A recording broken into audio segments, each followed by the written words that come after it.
주님 말씀 함께 나누겠습니다. 우리 오늘 성경 말씀은 누가복음 18장 15절로 17절 말씀입니다. 신약 성경 누가복음 18장 15절로 17절 말씀입니다. 이 계시의 말씀 봉독할 때 다 함께 살아계신 하나님의 음성 들으실 수 있기를 바랍니다. 사람들이 예수께서 만져주심을 바라고 자기 어린 아기를 데리고 오매 제자들이 보고 꾸짖거늘 예수께서 그 어린 아이들을 불러 가까이 하시고 이르시되 어린아이들이 내게 오는 것을 용납하고 금하지 말라. 하나님의 나라가 이런 자의 것이니라. 내가 진실로 너희에게 이르노니 누구든지 하나님의 나라를 어린아이와 같이 받아들이지 않는 자는 결단코 거기 들어가지 못하리라 하시니라. 아멘. 제가 어느 날 길을 가는데 제 앞에 택시 한 대가 섰습니다. 그리고 그 택시에서 세 사람이 내렸습니다. 젊은 여인이었는데 엄마였습니다. 그리고 함께 내리는 어린아이가 있었는데 아마도 한 4-5살쯤 돼 보이는 남자아이였습니다. 굉장히 활달한 그런 아이였습니다. 그 뒤에 내린 분은 바로 아마도 할머니처럼 보이는 그런 분이셨습니다. 택시에서 내려서 이제 언덕길 위쪽으로, 마을 위쪽으로 올라가고 있는 모습이 보였는데요. 내리자마자 어린아이가 혼자 열심히 위쪽으로 뛰어 올라가는 것이 보였습니다. 위험하다 살짝 느껴졌는데 그때 엄마가 얘기했습니다. 안 돼! 라고 그렇게 소리를 질렀습니다. 그러자 이 아이가 힐끔 다시 할머니와 엄마를 쳐다보더니 다시 언덕길로 냅다 뛰어 내려오는 것입니다. 그러자 또다시 할머니가 안 돼! 라고 그렇게 소리를 쳤습니다. 그 아이가 여기저기 움직이는데 계속 들리는 소리가 안 돼! 안 돼! 안 돼! 라는 소리가 유독 크게 들렸습니다. 결국 아이의 손을 붙잡고 아이를 데리고 가는데 아이가 또 물구덩이를 보더니 발을 들여서 그것에 발을 들이려고 하니까 또다시 할머니가 안 돼! 하는 소리를 질렀습니다. 아이가 귀엽기도 했습니다마는 아이를 두고 쩔쩔매는 엄마 그리고 할머니의 모습이 또 흥미롭게 보이기도 했습니다. 제가 잠시 바라보는 사이에 할머니와 어머니가 그렇게 말했던 안 되라는 말이 아마 수십 번은 되었던 것 같습니다.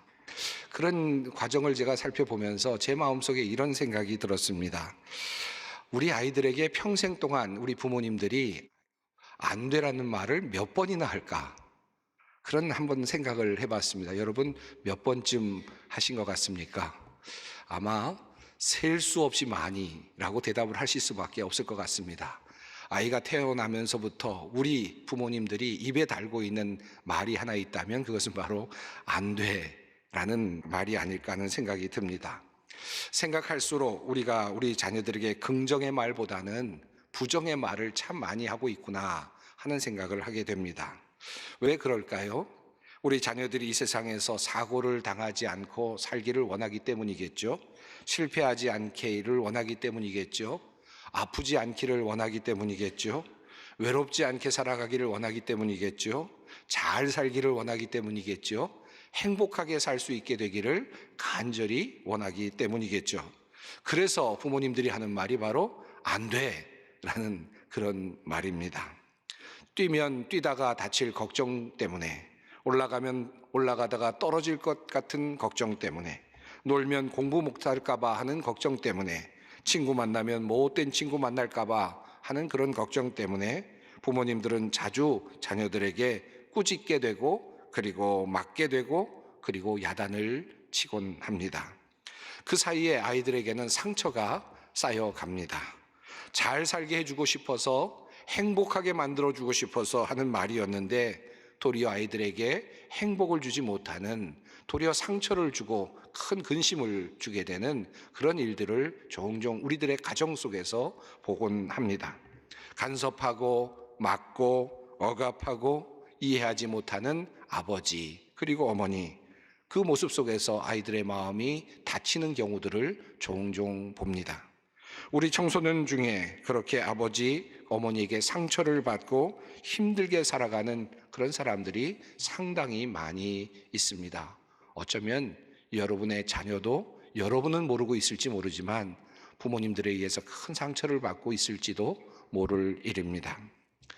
2020년 1월 15일 한국경제사회면에 이런 기사 제목이 올라왔습니다. 신창원 선생님 때문에 악마가 태어났다라고 하는 제하의 글이었습니다. 바로 전날 어느 방송사에서 신창원 사건을 재조명한 것을 보고 어느 기자가 그 기사를 올린 일이었습니다.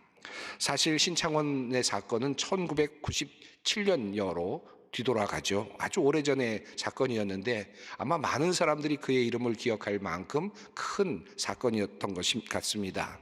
강도치사 혐의로 무기징역을 받고 그렇게 8년째 복역 중이던 신창원이 부산교도소에서 수감 중에 통풍구를 뚫고 탈옥했던 사건이었습니다. 1997년에 탈옥을 했는데요. 그가 교도소에 있으면서 하루에 20분씩 화장실에 들어가서 쇠창살을 아주 조금씩 그어서 그 쇠창살을 부서뜨렸다라고 하는 그런 내용이었습니다. 쇠창살 2개를 절단했고 탈옥에 성공합니다. 그리고 그 좁은 곳을 나가기 위해서 15kg을 감량하는 일도 했습니다. 그리고 교도관들의 감시를 줄이기 위해서 모범수 생활도 했다고 합니다. 무려 2년 6개월 동안 15만 명의 경찰을 따돌리면서 도피 생활을 하다가 결국 1999년에 다시 검찰에 검거되었던 사건이었습니다. 그가 하도 유명해서 그랬는지 그와 관련된 책이 한 권 나오기도 했는데요. 신창원 907일의 고백이라고 하는 그런 책이 오래전에 출판되기도 했습니다. 그 책을 보면 신창원이 어렸을 때부터 얼마나 사람들의 인정과 칭찬에 목말라 했는지를 알 수 있습니다. 그는 책 읽기를 매우 좋아하는 소년이었다고 합니다. 그림 그려서 상도 받았고요. 글짓기를 해서 상도 받았답니다. 그런데 그렇게 상을 받았던 것이 평생 동안 큰 자랑거리로 생각될 만큼 그 칭찬에 목말랐던 사람이었습니다. 그런데 늘 학교에 가기만 하면 납입금을 독촉하는 선생님들이 있었습니다. 그 선생님들이 참으로 보기 힘들었다는 것입니다. 책을 쓴 엄상익 변호사는 그의 인생을 돌아보면서 이렇게 평가하고 있습니다. 누군가에게 칭찬받는다는 것은 확실히 행복한 일이다. 신창원에게는 그런 기억이 많지 않았다. 따뜻한 격려와 위로의 말 한마디, 사소한 선행을 부추기는 그 아름다운 친절의 말 한마디를 좀 더 여러 번 들을 기회가 있었더라면 어쩌면 그는 교도소에 가는 일도 지금처럼 초라한 도망자가 되는 일도 없었을지 모른다. 그는 배고픔보다는 인정에 굶주린 삶의 낙오자였다. 그러한 신창원에게 당시 초등학교 5학년 담임 선생님은 납입금을 가져오지 못했을 때 돈 안 가져왔는데 뭐하러 학교 와, 빨리 꺼져 라는 말을 했다는 것이죠. 그때 그의 마음속에 악마가 태어났다라고 기사는 적고 있습니다. 2022년 작년이죠. 11월 컬럼니스트인 이한규 씨는 무서운 말, 고운 말이라고 하는 제목의 글에서 신창원이 선생님의 모욕적인 말 한마디에 반항심을 갖게 되었던 이 사건을 전하면서 이와 반대로 말 한마디에 힘을 얻고 훌륭한 인물이 된 이국종 교수에 관한 이야기를 덧붙이고 있습니다. 어린 시절 지독한 가난에 허덕이며 살던 이국종의 가족이었습니다. 이국종의 아버지는 6.25 전쟁 때 지뢰를 밟아서 한쪽 눈을 잃었고 그리고 팔과 다리를 자유롭게 쓸 수 없는 그런 장애인이었습니다. 장애인 2급을 받고 있었던 국가 유공자였습니다. 그런데 이국종에게 아버지는 어린 시절 그다지 자랑스럽지 않았던 존재였다고 합니다. 왜냐하면 아버지 때문에 자신이 병신의 아들이라는 그런 놀림을 받고 자랐기 때문이었습니다. 이국종은 축농증을 심하게 앓은 적이 있었는데 치료를 받으려고 병원에 종종 갔었는데 갈 때마다 국가유공자의 의료복지 카드를 내밀게 되면 아마도 그때는 그랬던 것 같습니다. 다른 병원에 가보라면서 문전박대를 당하는 일이 있었다고 합니다. 그런데 그 지역에 김학산 외과라고 하는 병원이 하나 있었는데 그곳의 의사 선생님은 달랐답니다. 의료복지 카드를 내미는 이국종을 보고는 도리어 이렇게 말을 하더랍니다. 아버지가 자랑스럽겠구나 라는 말을 했다는 것이죠. 그리고 진료비도 받지 않고 정성껏 진료를 해주었답니다. 심지어는 열심히 공부하라며 때로 용돈까지 그에게 주었답니다.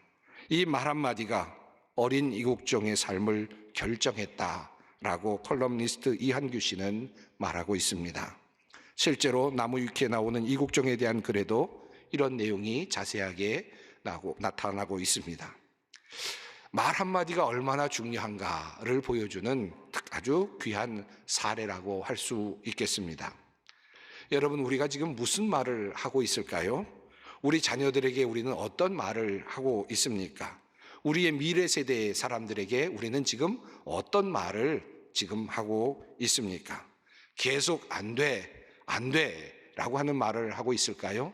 우리의 미래가 불투명하다, 큰일 났다 라는 말로 아이들에게 힘든 그런 짐을 지어주고 있지는 않은지요.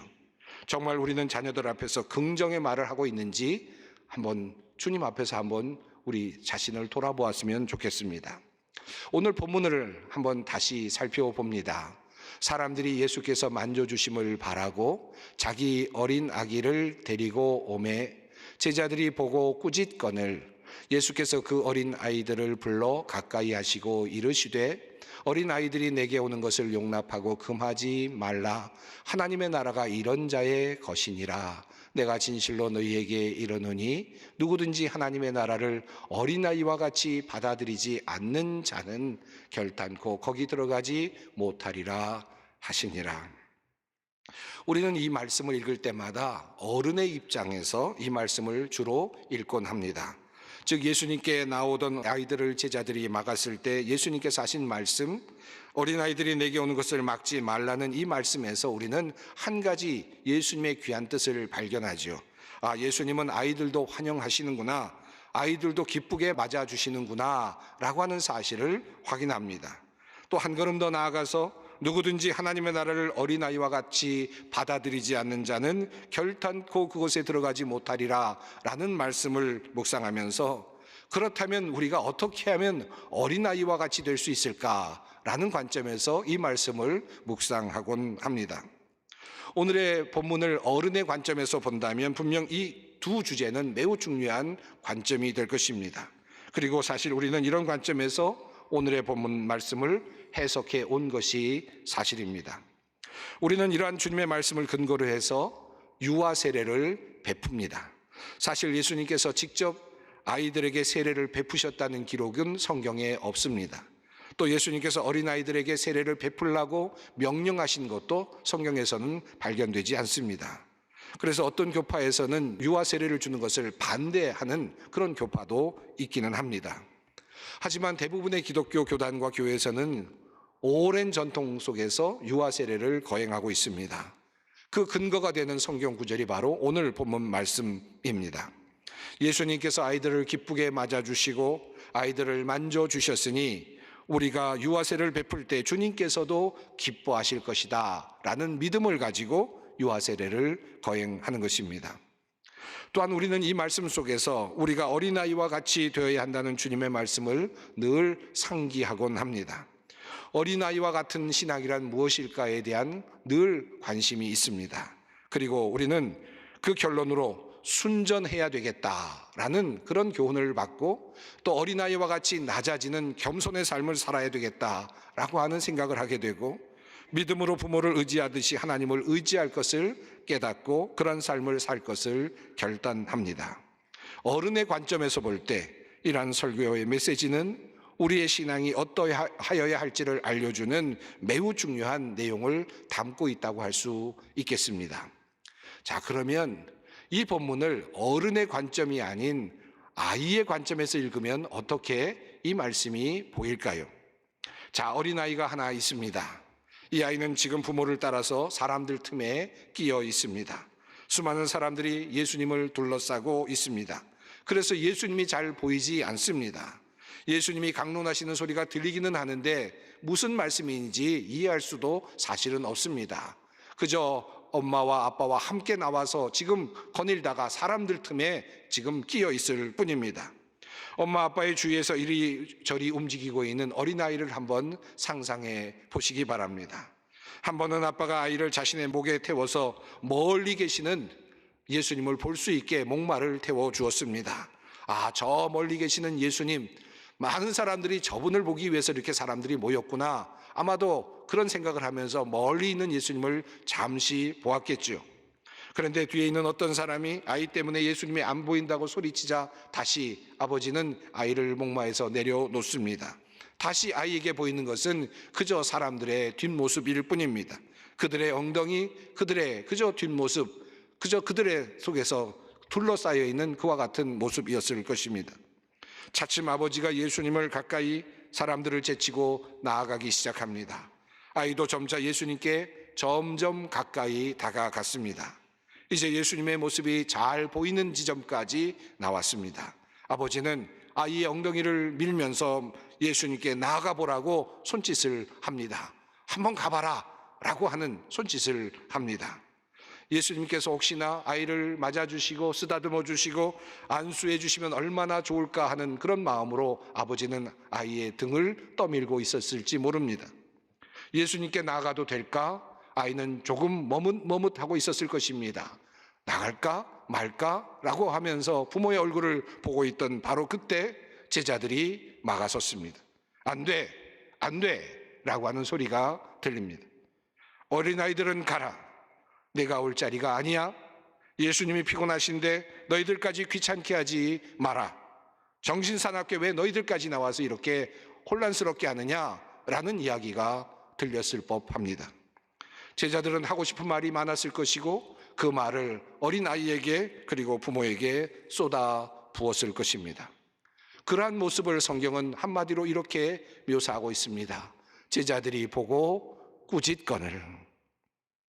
저 멋진 예수님을 가까이 가서 한번 보고 싶었는데, 그분께 달려가서 한번 안겨보고 싶었는데 그만 제자들에 의해서 제지당하고 말았습니다. 여러분, 아이의 마음이 어떠했겠습니까? 그럼 그렇지, 나는 예수님께 가까이 갈 수 없지, 아마도 이런 생각이 들지 않았을까요? 무한한 마음, 그리고 또 멋쩍은 마음이 그 아이의 마음을 사로잡지 않았을까요? 자신이 거부당하는 그런 마음이 생겨나지 않았을까요? 비교할 수도 없습니다만은 제가 길을 가다가 어린아이와 성도님을 만날 때가 있습니다. 그러면 어떤 성도님들은 반갑게 맞이하면서 어린아이에게 말합니다. 목사님이시다, 목사님 가신다, 가서 인사드려 라고 이렇게 이야기를 합니다. 그러면 아이가 엄마를 쳐다봤다 저를 쳐다봤다 왔다 갔다 하면서 어떻게 해야 될지를 몰라 합니다.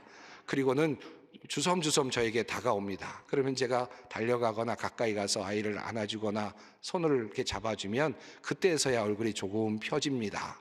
만약 그때 어떤 사람이 안 돼, 목사님 바빠 라고 말했으면 어떻게 됐을까요? 나 바쁘다 간다 그러고 제가 말했으면 어땠을까요? 아마 아이는 막 큰 상실감을 느꼈을 것입니다. 예수님께서 지금 그렇게 어린아이들을 지금 만나주고 계시는 장면입니다. 예수님께서 아이들을 부르시죠. 아마도 자상하게 부르셨을 것입니다. 가까이 오라고 말씀하시죠. 그리고 이렇게 말씀하셨습니다. 어린아이들이 내게 오는 것을 용납하고 금하지 말라. 하나님의 나라가 이런 자의 것이니라. 이 말을 어른의 입장이 아닌 아이의 입장에서 듣는다면 어떻게 들릴까요? 야, 얘야, 너 참 잘 왔다. 너 같은 아이가 하나님의 나라에 들어갈 거야. 너는 하나님의 나라에 들어갈 사람이야. 멋지지 않니? 와 같은 그런 말씀으로 그 아이에게 들리지 않았을까요? 우리 예수님께서는 어린아이들에게 아이들이 오는 것을 용납하고 금하지 말라라고 어른들에게 말씀하셨지만 실제로 아이들에게는 하나님의 나라가 너의 것이야 라고 지금 말씀을 하고 계시는 것입니다.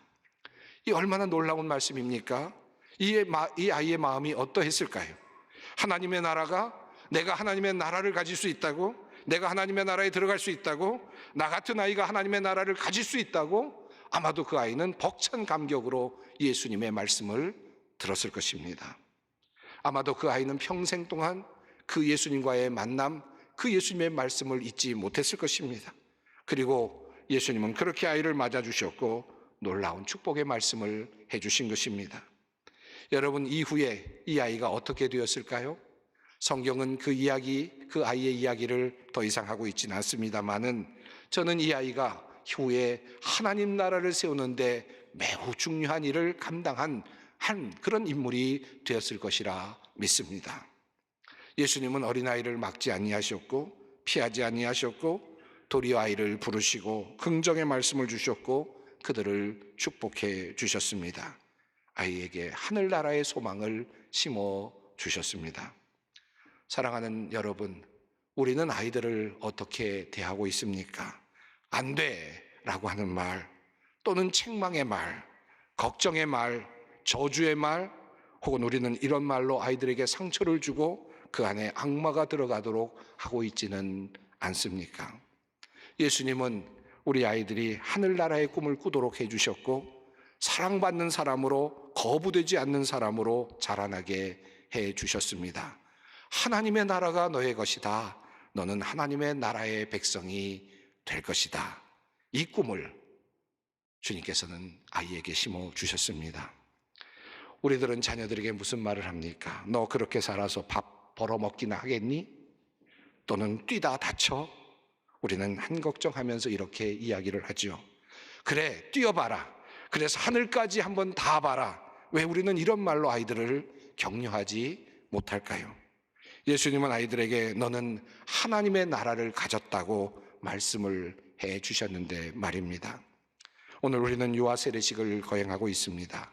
우리가 아이들에게 세례를 베풀 때 주님께서는 아이들의 머리에 안수하시며 오늘 이렇게 말씀하여 주실 것입니다.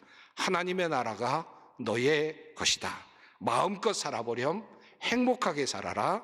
너는 잘 될 거야. 주님께서는 아마 오늘 이 아이들에게 그렇게 축복해 주셨을 줄로 믿습니다. 사랑하는 성도 여러분, 오늘도 우리 주님께서는 우리를 자녀로 삼아주시고 우리를 꾸짖지 아니하시고 우리를 받아주고 계십니다. 죄도 많이 지었습니다. 드러나면 정말 부끄러운 일들을 많이 저질렀습니다. 부끄러워 감히 주님께 나갈 수 없는 존재들이죠. 그러나 주님께서는 예수 그리스도의 보혈을 보시고 주님은 우리의 죄와 허물을 잊으셨습니다. 순전한 아이처럼 우리를 보시고 그리고 받아주시며 하나님의 나라가 너의 것이라 말씀하고 계십니다. 우리가 속한 이 세상에는 참으로 부정의 언어, 절망의 언어, 저주의 언어들이 너무 많이 있습니다. 안 되는 것이 너무 많습니다. 예수님께서 어린아이를 보시면서 이렇게 말씀하셨다면 어떠했을까요? 얘야, 참 안 좋은 데 태어났구나. 안 좋은 때에 태어났구나. 앞으로 주택 문제가 심각할 거고 실업률이 높아질 거야. 너 앞으로 어떻게 살래? 그러나 주님께서는 그렇게 말씀하지 않으셨습니다. 주님께서는 긍정의 언어로 하나님의 나라가 너 같은 사람의 것이야 라고 말씀해 주셨습니다. 이 말씀을 우리의 마음속에 새기십시다. 마지막으로 에베소서를 통해 주시는 주님의 말씀을 함께 한 목소리로 함께 읽어보겠습니다. 아비들아, 너희 자녀를 노엽게 하지 말고 오직 주의 교훈과 훈계로 양육하라. 아멘. 기도하겠습니다. 사랑이 많으신 아버지 하나님, 우리에게 귀한 가족 주시고 사랑스러운 자녀들을 주시니 감사합니다.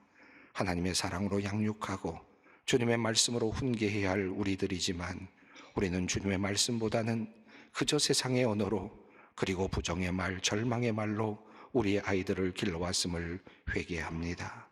주님께서 우리에게 주신 하나님 나라의 언어로 아이들을 키우게 하시고 무한하신 하나님의 사랑을 아이들에게 전하는 우리 부모들이 되게 하여 주시옵소서. 예수님의 이름으로 기도드립니다. 아멘.